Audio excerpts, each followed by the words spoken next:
what's up sa inyo guys? So ang ituturo ko sa inyo ngayon is yung kanta ng Parokya ni Edier na Halaga. So mag-umpisa muna tayo sa intro, tapos tuturo ko agad yung strum, tapos verse. So, sa intro muna tayo. Sa intro hindi natin i-strumen, tuturo ko na sa inyo yung chords, tapos doon tayo mag-umpisa sa may verse. So ang intro niya is D, A, B minor, tapos A. Dalawang beses nyo gagawin yun, tapos ang pinakahuli niya is D. Pag nagawa namin yun ng dalawang beses yun, saka papasok pa kayo ng isang D. Pagkatapos ng D, saka yun papasok yung verse. So sa strumming pattern ng Halaga, ito tuturo sa inyo. Down, down, up, up, down, up, up, down. So yun lang yung strumming pattern ng Halaga. Down, down, up, down, up, down. Isa pa. Down, down, up, down, up, down. Yan. So sa verse niya naman, so turo ko na kantayin naman natin yung verse para malaman niyo kung ano yung pagkakasunod ng ng chords. So sanabayan natin yung kopyahan natin, diba?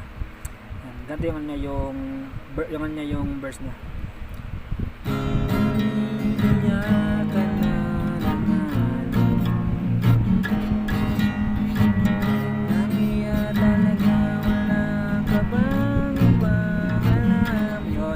So ganun yung verse niya. So ano nga ba mga chords dito? So apat na chords lang to sa verse.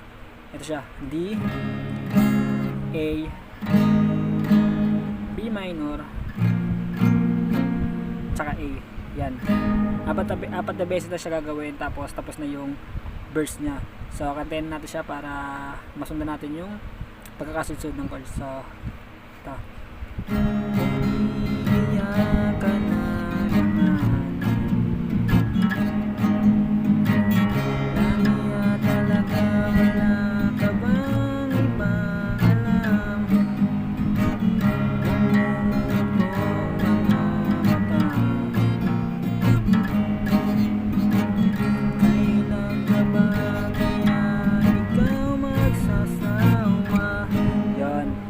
Sunod naman sa naman tayo refrain. So paano nga ba yung chords ng refrain? Kantayin mo natin yung refrain bago natin turo yung chords. So ganito siya. Sa problema ng iyong pinapasan, hatid sa'yo ng boyfriend, hindi mo maintindihan. Yun. So ang chords ng refrain is G, D, A,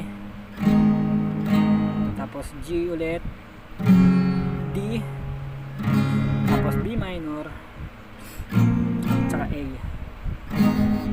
Yan yung chords ng refrain. Bali, so kantayin natin siya para masundan natin siya. So dito tayo sa problema iyong pinapasan,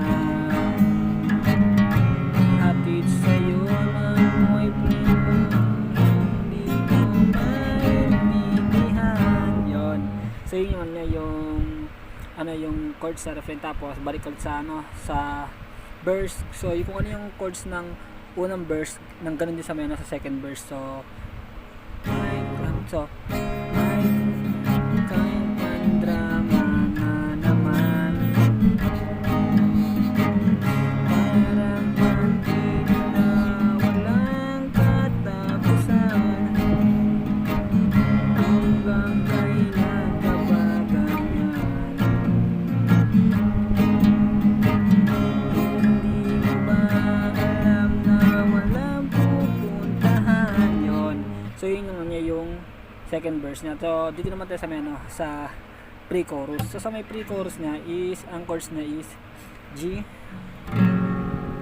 D, A minor, A, hindi siya A minor, A, tapos G ulit, tapos D, B minor, tapos A. So parehas na parehas siya sa refrain.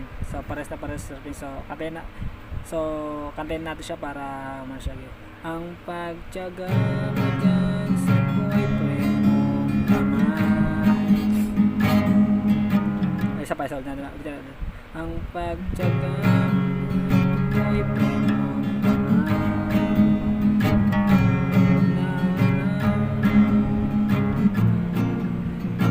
so di natin siya maano sa kanta, pero yun yung ano niya, yung chords niya. So dito natin sana sa chorus. So sa chorus natin, sa chorus turo ko sa inyo yung ano, yung chords ng step by step kasi medyo mahaba siya. So D, tapos G, B minor, tapos A. Tatlong beses siyang gagawin, tapos pagkatapos na tatlong beses balik ulit sa D, G, B minor, tapos A, tapos D. So yun yung chords ng ano, ng chorus. So kantayin natin siya. Bali tatlong beses siyang gagawin sa ano, sa D, G, tapos B minor, tapos A. Tatlong beses siyang gagawin yan.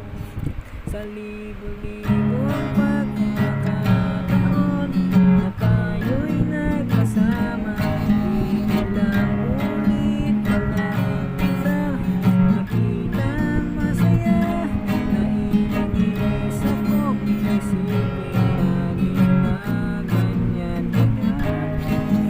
Siguro ay hindi na lang malamang yung tunay na halaga. So yun yung niya, yung chords niya. Tapos pagdating naman ng ano, ng intro, so intro ka ulit. Yung intro natin is D, A, tapos B minor, A, tapos D, A, B minor, tapos A at saka D. Yan, lalagyan lang natin dyan sa may taas yung ano, yung intro. Tapos balik ulit ng ano, ng verse. Pagkatapos ng verse, refrain ulit. Ganun ulit yung chords ng verse. Yung verse sa una at saka verse sa pangalawa. Katulad din siya ng verse ng pangatlo. Tapos refrain ulit, ganun ulit. Pagkatapos ng refrain, verse ulit. Tapos pagkatapos ng verse, pre-chorus. Paulit ulit lang yung ano niya, yung chords niya ng umpisa hanggang sa huli.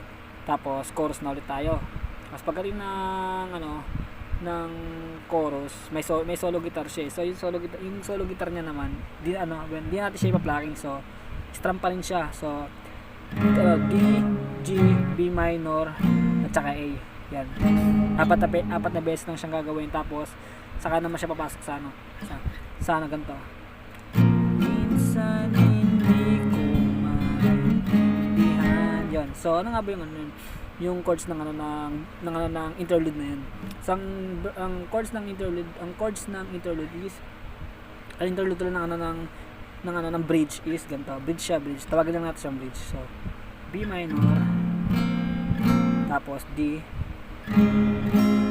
A, tsaka G. Yan. Apat na beses na ganun lang yung chords na, tapos apat na beses lang siyang gagawin. So kantayin natin siya para masundan natin na sa kanta. Ano, inaan nyo na lang yung ano, pag-strum nyo kasi mahina lang kasi yung tunog ng kanta na yan. So, minsan hindi ko maintindihan,